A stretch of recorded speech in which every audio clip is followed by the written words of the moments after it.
Hello viewers, आज हम लोग इस लेक्चर में कवर करेंगे प्रोसीजर ऑफ अरेस्ट। मतलब हम लोग समझेंगे कि अरेस्ट कैसे किया जा रहा है और इसी के बाद हम लोग इसमें ये समझेंगे कि duties of the police officer क्या होगी। मतलब अरेस्ट करने के साथ साथ पुलिस वालों की क्या तुरंत इमीडिएट ड्यूटी बनती है, क्या क्या उन्हें करना चाहिए, वो हम लोग देखेंगे। इसमें बहुत सारी इंपॉर्टेंट चीजें, मगर आज हम लोग सिर्फ एक सेक्शन को लेके चलेंगे, सेक्शन 41B। ये सेक्शन अपने आप में सीआरपीसी का बहुत ज्यादा इंपॉर्टेंट है। क्यों? इसलिए कि अगर पुलिस वालों ने इस प्रोविजन में, मतलब इस सेक्शन के प्रोविजन को अगर फॉलो नहीं किया तो अपने आप में ये जो लॉ बता रहा है वो पुलिस द्वारा की गई इन्वेस्टिगेशन पे क्वेश्चन उठा सकता है कहीं ना कहीं। तो इसलिए ये सेक्शन बहुत ज्यादा इंपॉर्टेंट हो जाता है पुलिस के नजरिए से भी, कि पुलिस वालों को भी क्या क्या चीज ध्यान रखनी चाहिए, और किसी आम आदमी के नजरिए से भी कि वो ये चीजें जानता रहे, तो उसके लिए कोई भी गलत एक्शन पुलिस के, मतलब किसी भी फेक अरेस्ट में या फेक इन्वेस्टिगेशन से वो कैसे बच सकता है। तो डायरेक्टली मूव करते हैं आगे। अब इसमें समझिए होता क्या है। हम लोग इसमें स्टार्ट करते हैं कि जो बात की जाती है अरेस्ट की, कि अरेस्ट कैसे होता है। अरेस्ट की अगर आप बात करेंगे तो वो दिया गया सीआरपीसी के सेक्शन 46 में। जब 46 की बात आती है तो इसमें कुछ बातें बताई गई हैं। सीआरपीसी का सेक्शन 46 कई सारी बातें बता रहा है, उनको हम लोग बारी बारी देखते हैं। जैसे पहली बात बता रहा है कि अगर आपको किसी पर्सन को अरेस्ट करना है तो अरेस्ट करने के लिए आप क्या कर सकते हो, किसी को टच करोगे या उसे कन्फाइन करोगे, ये दो चीज करोगे। ठीक है, ये आप तब करोगे जब सामने वाला पर्सन में से एक कोई पर्सन है, इसको अगर अरेस्ट करना है तो आप टच करके या कन्फाइन करके उसे आप अरेस्ट कर सकते हो। बट अगर ये पर्सन जो है खुद की कस्टडी आपको खुद ही सबमिट कर दे रहा है, मतलब आप आए पकड़ने, उसने बोला ठीक है मैं आपके साथ चलने के लिए रेडी हूं, तो वो आप वहां पे टच या कन्फाइन करने की कोई जरूरत नहीं है। वो जब आपके साथ खुद ही कोऑपरेट कर रहा है तो ठीक है, ये आ गई एक चीज। अब इसके बाद और चीजें बढ़ती हैं, जैसे कि आपने जब इसको अरेस्ट किया तो ये जब अपनी सबमिशन देगा तो कैसे दे सकता है, ये ओरली भी दे सकता है और बाय अपने एक्ट के थ्रू भी दे सकता है कि हाँ भाई इन्होंने ओरली बोल दिया कि सर मैं आपके साथ चलने के लिए तैयार हूं, हो गया। एक्ट मतलब आप आए, बोले, आपने इनको पकड़ने की कोशिश की, वो भागने की कोशिश नहीं की, अपने आप आपके साथ कोऑपरेट कर रहे हैं, तो ये किसी न किसी इम्प्लाइड एक्ट के थ्रू हो गया। अब इसमें बढ़ते हैं आगे। ये तो हो गई किसी नॉर्मल पर्सन, किसी भी पर्सन के अरेस्ट के लिए। अब स्पेशल केस बनता है यहाँ वुमेन को लेके। जब वुमेन की बात आती है तो वुमेन के केस में अरेस्ट हमेशा कौन करेगा, वुमेन पुलिस ऑफिसर करेगी। ये हो गया जनरल रूल। बट अगर एक्सेप्शनल कंडीशन अगर बन रही होगी, एक्सेप्शनल केस अगर आ जाए तो वहां पे कोई मेल पुलिस ऑफिसर भी अरेस्ट कर सकता है। ठीक है, अब ये एक्सेप्शनल कंडीशन उन्हें बतानी पड़ेगी क्या थी, और ये कौन डिसाइड करेगा कि एक्सेप्शनल कंडीशन है, ये कोर्ट में डिसाइड होगा कि वो कंडीशन जो है एक्सेप्शनल थी या नहीं थी। अब ये एक्सेप्शनल कंडीशन कैसी हो सकती है, मान लीजिए कोई वुमेन है, वो एकदम लेके बंदूक लेके किसी गोली मारने जा रही है, घेर के किसी को मारने जा रही है, वो ठीक है, तो वहां पे अब पुलिस वाले की ये ड्यूटी बनती है कि वहां पे कोई भाई वुमेन तो नहीं ढूंढेगा ना, वुमेन पुलिस ऑफिसर नहीं ढूंढ पाएगा तुरंत, तो ये क्या करेगा, वहां पे इमीडिएटली एक्शन ले लेगा। तो वहां पे इसके लिए ये चीज सही रहेगी। अब इसके आगे बढ़ते हैं। एक कंडीशन बनती है वुमेन के अरेस्ट की जो नाइट में, ठीक है। अब ये नाइट वाला केस क्या है, सनसेट और सनराइज, ये दो चीजें, सनसेट के बाद और सनराइज के पहले का। अगर इस टाइम जो है किसी भी वुमेन को अरेस्ट नहीं किया जाएगा, ठीक है। बट इसमें भी एक एक्सेप्शन है, अगर कोई बहुत ज्यादा इमीडिएट नीड पड़ जाती है कि हाँ जस्टिस को डिफीट होने से बचाने के लिए हमें उस वुमेन का अरेस्ट करना जो है एकदम जरूरी है उस मौके पे, वरना अगर वो भाग गई तो हो सकता है कि वो टेम्परिंग ऑफ द एविडेंस कर दे, मतलब टेम्पर कर दे, या किसी भी जो मतलब एविडेंसेस है उनको डिस्ट्रॉय कर दे या खत्म कर दे, ऐसा कुछ पॉसिबिलिटी है। तो वहां पे इमीडिएट नीड बन रही, तो वहां पे वुमेन पुलिस ऑफिसर जो है अरेस्ट करेगी उसको with the permission of judicial magistrate first class. ठीक है, तो ये सारी चीजें हो गई। अब इसमें एक दो बात और बता रहा है। एक दो बात यह है कि आप इसमें बताया गया कि आप किसी भी पर्सन की जो है डेथ कॉज नहीं करेंगे अरेस्ट करते टाइम, ठीक है, डेथ आप नहीं करेंगे। बट इसका भी एक एक्सेप्शन निकल के आ रहा है। अगर कोई पर्सन है ए, वो ऐसे ऑफेंस के बाद जो है भागने की कोशिश कर रहा है या कुछ भी ऐसा काम कर रहा है जिससे पुलिस उसको अरेस्ट नहीं कर पा रही है, कि वो ऑफेंस ऐसा था जिसकी पनिशमेंट उसे डेथ सेंटेंस मिल सकती थी या तो लाइफ इम्प्रिजनमेंट मिल सकती थी, ये दो केस है। तो ऐसे कंडीशन में पुलिस जो है उसकी डेथ कॉज भी कर सकती है।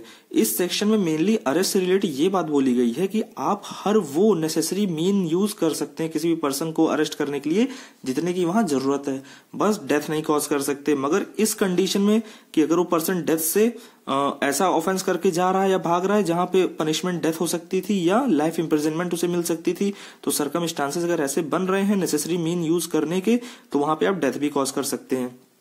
ठीक है, तो ये सारी बातें रही, ये 46 से रिलेटेड। तो ये इन तरीकों से अरेस्ट हो रहा है। तो हमने पहले अरेस्ट समझा कि अरेस्ट कैसे किया जा रहा है। अब डायरेक्टली मूव करते हैं अपने मेन सेक्शन पे, जो हमारा आज का टॉपिक होने वाला है। वो टॉपिक है 41B का।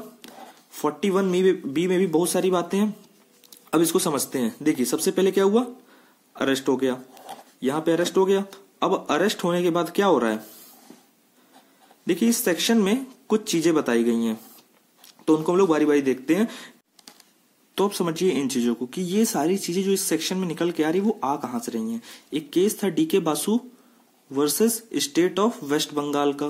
देखिए ये जो केस था, ये जो मेनली जो डील कर रहा था, इसमें जो बातें उठी थी वो कस्टोडियल डेथ से जुड़ी उठी थी कि कस्टडी में लोगों की डेथ हो जा रही थी, प्रिजनर्स की डेथ हो जा रही थी, उस कारण ये केस आया था, उस पे ये मैटर उठा था। ठीक है, इस मैटर में तो इसमें सुप्रीम कोर्ट ने बहुत सारी गाइडलाइंस दी थी पुलिस के रिगार्डिंग। ठीक है, पुलिस को लेके कि आप ऐसा ऐसा करिए, आप ऐसा ऐसा करिए, तो उन्होंने बहुत सारी बातें बताई।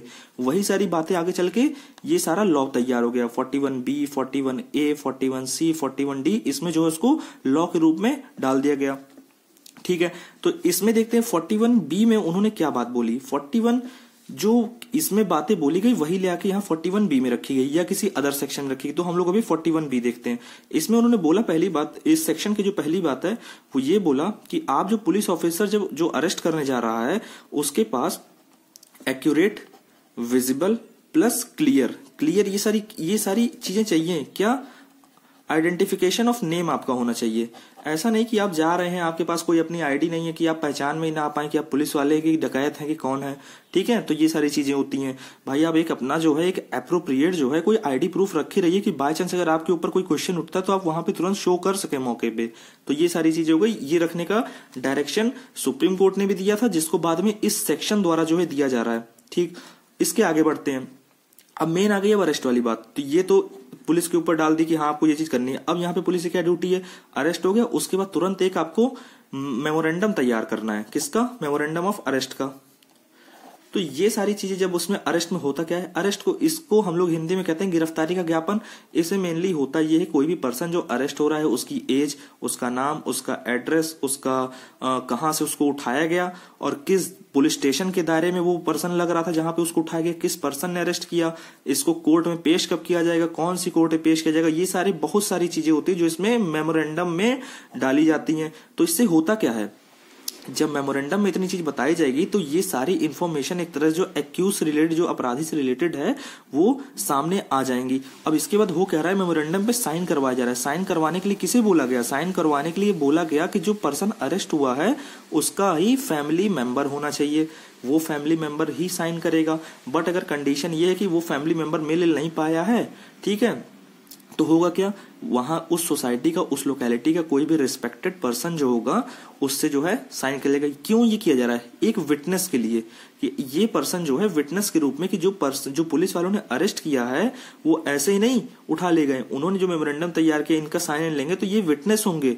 कि हाँ भाई इस पर्सन को अरेस्ट किया गया है, यहाँ पे मेमोरेंडम हमारे सामने सब कुछ तैयार हुआ है, ठीक है, यहाँ पे चीज ले जाएंगे। तो ये चीज होगा क्या कि पब्लिक की नजर में आ जाएगी, ये लोग कोई छुपा के काम नहीं कर पाएंगे। केसेस ऐसे हो रहे थे कि पुलिस वाले क्या कर रहे थे, उठा के ले जा रहे थे, किसी को पहले के टाइम कुछ खबर ही नहीं लग रही थी कि भाई कहाँ गया, अरेस्ट किए तो कहाँ रखे, डिटेंशन से दिक्कत हो रही थी, भाई उठा के कहीं कोने अतरे में रख दिए, पता ही नहीं चल रहा है कहाँ रखे हैं, तो ये सारी दिक्कत आ रही थी।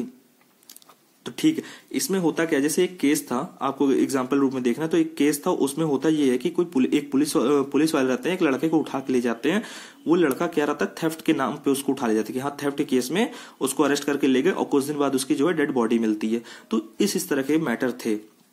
ठीक है, तो यहाँ पे क्या हुआ, मेमोरेंडम तैयार हो गया।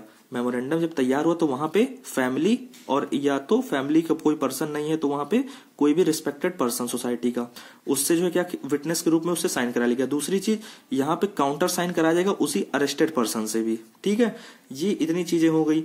अब ये चीजें पब्लिक की नजर में आ गई। अब इसमें तीसरी बात क्या बोला जा रहा है, तीसरी बात ये बोला जा रहा है कि ठीक है भैया, अगर अरेस्टेड पर्सन है, जो अरेस्टेड पर्सन है, अगर उसका कोई फैमिली मेंबर नहीं मिल पा रहा है, ठीक। अब मतलब फैमिली मेंबर ना मिलने का मतलब ये हुआ कि इसके आसपास इसके जो किसी भी ऐसा पर्सन जिसको नॉलेज होनी चाहिए कि पर्सन अरेस्ट है, ठीक है, तो वो नहीं हो पाई इनके आसपास के लोगों को। तो ये क्या होगा, अब ये पुलिस इनसे बोलेगी कोई किसी का अगर अता पता हो आपको, कोई फ्रेंड या रिलेटिव, तो हमें बताइए, हम उसको इन्फॉर्म करेंगे।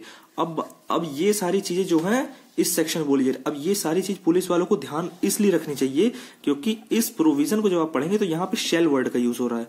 आप किसी भी चीज को मिस नहीं कर सकते। ये सारे प्रोविजन अपने आप में जो है मैंडेटरी हैं, और प्लस सुप्रीम कोर्ट ने इसको जो है मैंडेटरी बना रखा है अपने जजमेंट और गाइडलाइन से। तो इसलिए और मैंडेटरी मतलब आपको उस पर्सन से बोलना पड़ेगा अगर उसका कोई फैमिली मेंबर नहीं मिला, इन्फॉर्म देना पड़े, इन्फॉर्मेशन लेनी पड़ेगी कि किसको हम जाके मतलब इन्फॉर्म करेंगे आपके अरेस्ट के बारे में। ऐसा नहीं कि उठा के रख लिया और बता ही नहीं रहे हैं कि कहाँ पे अरेस्ट करके रखे हैं। दूसरी चीज, मेमोरेंडम में विटनेस का जो है साइन भी करवाना पड़ेगा आपको। ये सारी चीजें मैंडेटरी है। और अगर आईडी की बात उठेगी तो आपको आईडी भी शो करनी पड़ सकती है। और कंडीशन अगर ये बन रही है कि वो उठा के ले गए और ये सारी चीज अगर नहीं फॉलो किए तो क्या होगा, तो वो ऐसा डिटेंशन जो है इलीगल भी माना जा सकता है। और उस चीज के लिए जो है पुलिस वाला जिसने अरेस्ट किया है वो रॉन्गफुल कन्फाइनमेंट के लिए पनिश किया जा सकता है, जिसकी सजा कितनी हो सकती है, 1 साल तक हो सकती है, ठीक है, 1 ईयर तक हो सकती है। बट अगर उसमें रॉन्गफुल कन्फाइनमेंट में भी अलग अलग कंडीशन होती है कि मान लीजिए उन्होंने 3 दिन तक जो है रख लिया, अब 3 दिन हो गया उसको रखे डिटेंशन में, और तो ऐसे केस में क्या होगा, उस पर्सन को जो है फिर 1 साल से बढ़ के 2 साल तक की सजा हो सकती है। तो ये सारी चीजें वो कन्फाइनमेंट कंडीशन टू कंडीशन जो है चेंज होता रहेगा। तो यही ओवरऑल जो इस सेक्शन में था वो इतनी चीज थी।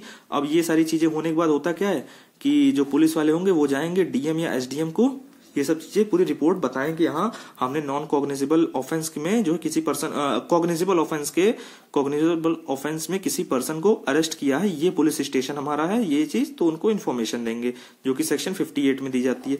तो ये सब चीजें हम लोग और आगे जो है कवर करेंगे। अब बाकी चीजें हम लोग नेक्स्ट लेक्चर में देखेंगे।